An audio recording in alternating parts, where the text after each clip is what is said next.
September is reportedly one of the most common times for couples to call time on their relationship.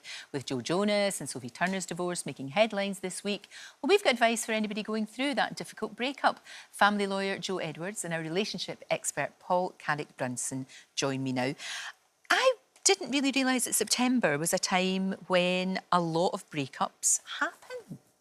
Yeah, it's not commonly known, Lorraine, because lots of people think about January, the New Year phenomenon, but actually September statistically is the second busiest time of year. And I think primarily, well, a couple of things going on, I think. First of all, people taking prolonged periods off together over the summer, which can bring difficult relationships into sharp focus.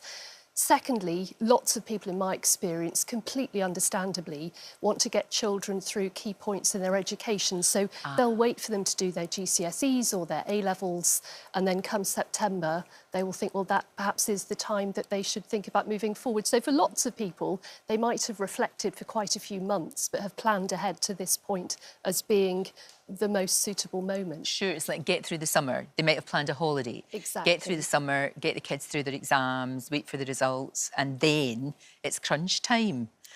Exactly that. Yes, and Paul, how do you do this without it being... I mean, can you have a good breakup? You can have a good breakup, but we have to say we have to keep hope alive. Right. We have to keep hope alive. Absolutely. Because one thing that we know is that, and Joe, I'm sure you see this in your work, is that rarely do people divorce from one incident. It's normally multiple incidents that have happened over the course of years.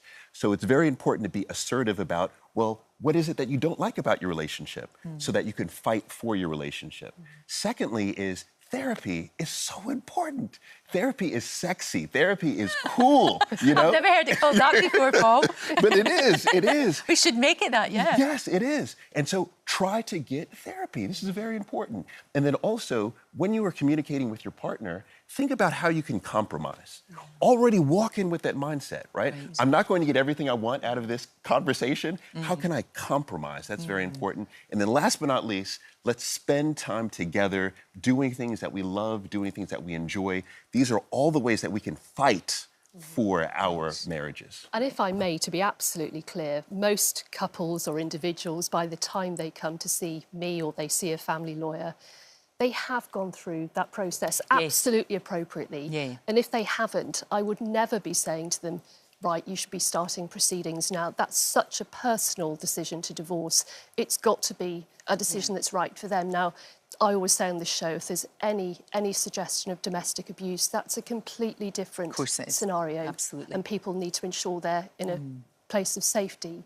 But of course, people need to work at their relationships and not rush to divorce at the first moment of any difficulty. Because that, don't go there. Don't go to 10 right away, you know? Yeah. Right, start at 1. Yeah, exactly. And of course, when children are involved, you really do have to try harder, I guess, if you can. Absolutely, and I look at this from two ends of the spectrum. So if a relationship is savable, certainly my experience is people do everything they possibly can to save the relationship. Sometimes, however, the level of conflict within a relationship is actually more damaging for the children than the fact of separation itself. So that careful balance needs to be brought to the fore. Also, really, really key, if you have made the difficult decision to separate, I mean, Paul will know this more acutely than I do, people can approach that from quite an emotional perspective. They come at things that they can be quite heated, they might be quite angry if they aren't the person who's called time in the relationship. Biggest message I really would like to put out is please don't take that out on the children. Don't make them pawns in the separation. And provided it's safe, it's right for every child that they should have a relationship with both of their parents. So I see too many cases where that doesn't happen and where the children are really caught up in the conflict of the separation itself. Exactly. And I know this is something you feel very strongly about, Paul, that you've got to protect your kids. And no matter how, you know, how much you might grow to like not want to be with this person anymore, remember that that's, you know, a mum and a dad, or 2 mums and 2 dads, you know, whatever.